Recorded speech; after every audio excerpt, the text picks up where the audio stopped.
Yeah, right. Yeah. So what are we doing? So yeah, basically, I want to. My hair's just like very thin. Like you can probably tell, it's very, very thin. And I was just thinking, in order to make it look thicker, Yes. I want to cut it shorter. So I was thinking either like collarbone or a bit, a bit shorter than that. Okay. Yeah. So like bob kind of level. Yeah, bob level. Yeah, absolutely. So it's really about just sort of thickening it, and yeah. creating like a bit more of a weight to it in that sort of way. Yeah. So what do you normally do to it when you get it cut?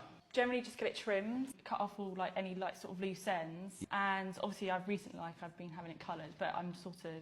But yeah, as I say, my hair's just very thin. It gets very frizzy, and I generally have to like straighten it. Yeah, so to control it. To control the frizz. Cool. So if I give you a bit of a process of kind of how to style it, make it a bit easier for you to get the kind of most out of it. Because you can definitely get a lot out of your hair. Yeah. You don't have to cut it too short. Yeah. But yeah, I definitely think you either if you do that, you're gonna anything you build above your collarbone, you're gonna build weight. Yeah. The shorter you do it, the more weight you're gonna build. So it's kind of like what you're sort of feeling and how you exactly want it to look. Yeah. Do you want to still be able to tie it up? I don't ever tie my hair up.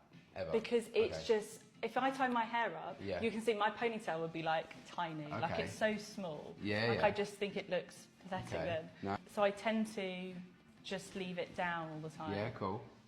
Because you could do, like what would be quite nice, you could do a little bit of shape to the front, very softly, which will still keep weight in it, and then you've got like one of those really cool little like soft, small, like that would be nice to look, but then it's how you feel, I guess. But the option is there even if you take it shorter, so I'll talk you through that. Have you got images of kind of haircuts you like? I did look at Pinterest on my... Just so I can gauge where you're at. So like these were the sort of lengths I've looked at, like that sort of... Nice, really nice, yeah, cool. Yeah, it's kind of like, some of them, they're so varied, that's the thing. Yeah. It's like, that's almost like a long bob. Yeah. What one really stands out to you the most? Probably like this sort of length. I say I don't know how it's going to look with how thin my hair is. So obviously their hair looks sort of thicker than mine. So I'm just sort of thinking I don't mind it being short. Yeah. Obviously not like really short, but because it's all about creating the right balance. So at the front here, we really need to create some sort of soft shape, not like a fringe or like too much. But if you create something, then we've got that, and that'll be really nice straight away. Yeah. So I would say for you, I would do collarbone to start off with, and then we can always do a bit shorter. If you really want it to be super thick, I would do just off your shoulders, which would suit you and look really nice. Yeah, okay. So it's kind of down to how you feel. There's a difference between those two. The thing is here, that's always a bit of a danger length, because your hair can naturally flick, even though it's finer. So I personally, if you were just saying to me, James, what are you going to do? I would say just off the shoulders. I'm happy with that. Cool, because it's going to feel a lot shorter. Well, not a lot shorter, but a little bit shorter, but you're going to get the real swing, and that's what's all about yours, is the swing. Yeah. That'd be really nice. And then the level of like styling is going to be so much easier, and I'll show you how to dry your roots and how to kind of, you can still straighten the ends, but 80% of your blow dry comes from the roots of your hair. Yeah, I've heard you say that. Yeah, cool, good, that's good. So I just don't, maybe I just don't do it. No, it's fine, but I'll show you the process, I'll show loads of people how to do it, I'll show you how to do it, and you will see the difference straight away of how it kind of swings, holds and everything, and you'll just get a lot more movement to it, and then even it's like, if you want to do that, then you've just got, this is just going to sit. Do you know what I mean? It's going to be really nice. Yeah. Yeah, that'd be cool. Yeah, and then good. you happy to do a little bit of shape here?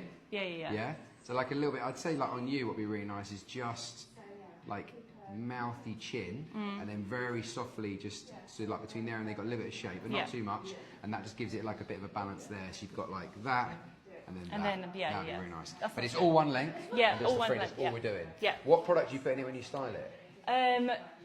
I put in like a heat protectant, like the Cresme, like oil sort of thing. I don't usually tend to put anything in it. Maybe that's where I'm going. Okay, no, that's cool. Because I'd put either like a sea salt spray, or like a mousse, or a setting lotion, something to give it a bit of guts. Yeah. When you blow dry hair, you need to think of it like fabric. So yours is like kind of silky-ish.